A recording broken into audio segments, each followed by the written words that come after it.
Hi, I'm Marilyn McLeod, the president of the League of Women Voters of Columbia Boone County. The League of Women Voters has worked for voting rights for all eligible citizens for over 100 years. We believe that elections should be free and fair. We believe that legislative districts should be fairly drawn and represent the will of the people, not the will of the politicians. In 2018, we studied the elements of the Clean Missouri Amendment, and we fully supported it, as did more than 300,000 citizens who signed petitions in favor of it, as did 62% of Missouri's voters who approved it in 2018. This year, a small group of politicians at the Capitol have put Amendment 3 on the ballot for November 3rd. Hidden in the ballot issue behind some very insignificant points, there is a proposed effort to radically gerrymander legislative districts, which, if approved by the voters, would last for the next 10 years and beyond. The League studied this new ballot issue, and we urge you to vote no on 3. But now we would like you to hear more details about it, and Sean Nicholson of Clean Missouri will share those details with you. Thank you, Sean. It's so good to see some familiar names in the attendee list. We're here because, as Tina mentioned, we worked for a long time in 2017 and 2018 to pass nonpartisan redistricting reforms. Those reforms, the Clean Missouri Amendment, passed with an overwhelming bipartisan majority, a bipartisan mandate in 2018 in Boone County in the 19th Senate District, for instance. The Clean Missouri Amendment passed 70-30. Statewide, it passed by an almost 2-to-1 margin. I am in Kansas City now, but Columbia was home for a long time and hope that it is home again before too long. So thanks so much for having me, and I'm excited to talk through what is in the fine print of Amendment 3. So Amendment 3 is fundamentally, at the end of the day, about having a redistricting system where lobbyists and political operatives can draw lines to protect their favorite incumbents in super safe districts where they don't have to be held or where they can't be held accountable by the voters back home. The folks who are behind Amendment 3, the politicians and lobbyists who put it together, know you won't like what's in the fine print. So it is crafted to trick voters and to deceive you into thinking that it's something that it's not. And so I'm going to walk through a little bit of that deception and get into some of the fine print. And with the questions that are coming in, I'm excited to have a conversation about what's going on here and what's really at stake, because it really is very important to how our families, how our communities are represented. So Amendment 3 is designed to trick you. And the tricks are actually not that complicated. One, they have a $5 change to lobbyist gift limits with exemptions for some lobbyists. And then they've got a $100 change to campaign contribution limits for state Senate candidates only. That is the sum total of everything in Amendment 3 that is not about redistricting. Amendment 3 is so deceptive. When it was sent to the ballot by politicians, the folks who crafted it, who wrote the language, tried to get their own ballot language, what you are going to see on the ballot. They wrote their own language, what they hoped would appear. And 2 separate courts ruled that the politicians behind Amendment 3 broke the law with their lies about what's in the fine print.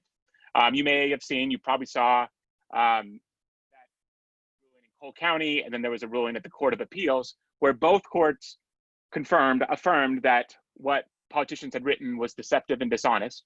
And then the Cole County Court rewrote the language, and then the Western District said, let's not go as far as the Cole County person said, and so they rewrote it again. And so what you're going to see on the ballot is what was rewritten by the Western District Court of Appeals.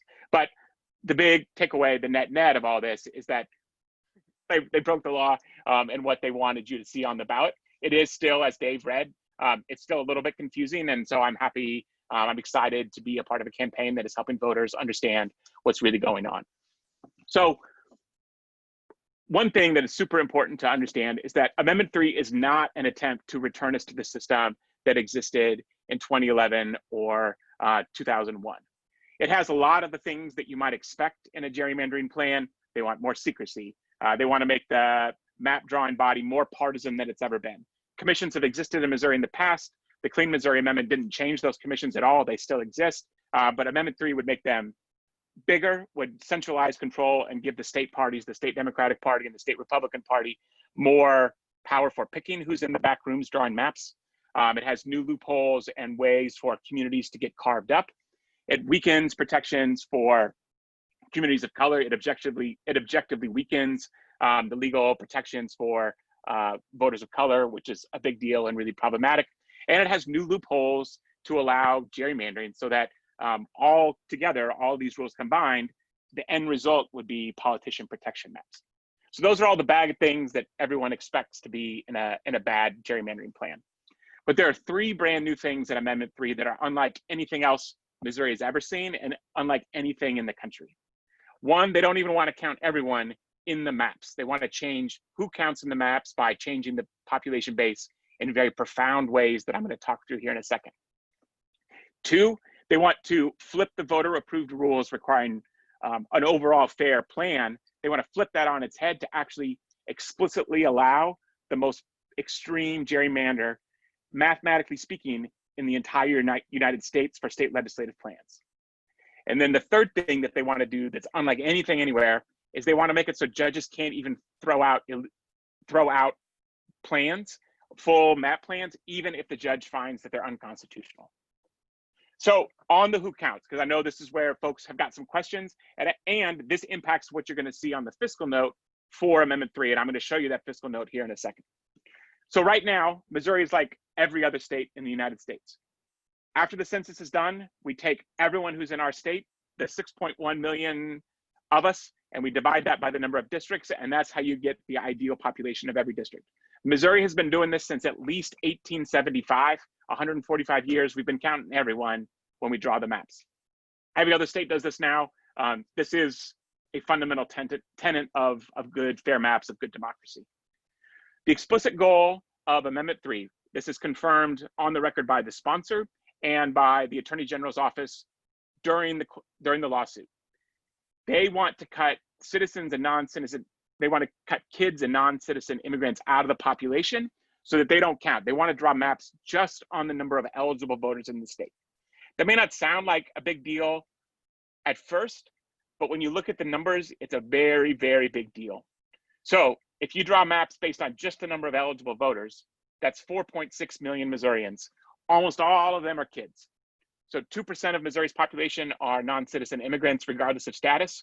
23%, 1 in 4 almost, of Missourians are not eligible to vote just because they happen to not be 18 yet. So 2 of them are upstairs. I can hear one of them yelling. The other one is taking a bath right now. So they don't count. They wouldn't be represented in the maps. This is wrong on its face. It also happens to be discriminatory in its impact because Black and brown communities, Asian communities are relatively younger than their white counterparts. This is a known feature of what would happen if you draw maps this way. One of the proponents of this wrote a memo about it a couple years ago, and the numbers in Missouri back that up. So if you don't count kids in our maps, the deal on the table, what would happen is 1 in 5 white Missourians would not count, and then 1 in 4 Black Missourians wouldn't count, and then half of the Latino and the Asian communities would not count just because they aren't eligible to vote. If you do this, if this happens, representation in the legislature would be profoundly impacted because your neighborhood, your families, your communities would be underrepresented. And the research backs up common sense that if your community isn't fully counted, if your neighborhood, if your family isn't fully counted, you don't get the same fair share of the representation and the resources. Like, the research backs up the common sense. And so that's why what you'll see on the ballot is that local governments expect significant decreased revenues if Amendment 3 passes because of the dramatic way this seemingly subtle shift in policy would impact representation and who counts and who matters in the state capitol. Because of this, because of all of the radical details that I've been talking through, and because of the huge bipartisan mandate that some of you helped deliver back in 2018 for fair redistricting and fair maps, we have got a bigger coalition in 2020 than we had back in 2018, then we were saying yes to a fair map system. Now we're saying no to a gerrymandered plan. We're saying no on 3. And so you've got everyone from former United States Senator Jack Danforth talking about Amendment 3 being a redistricting scheme more extreme than Missouri has ever seen.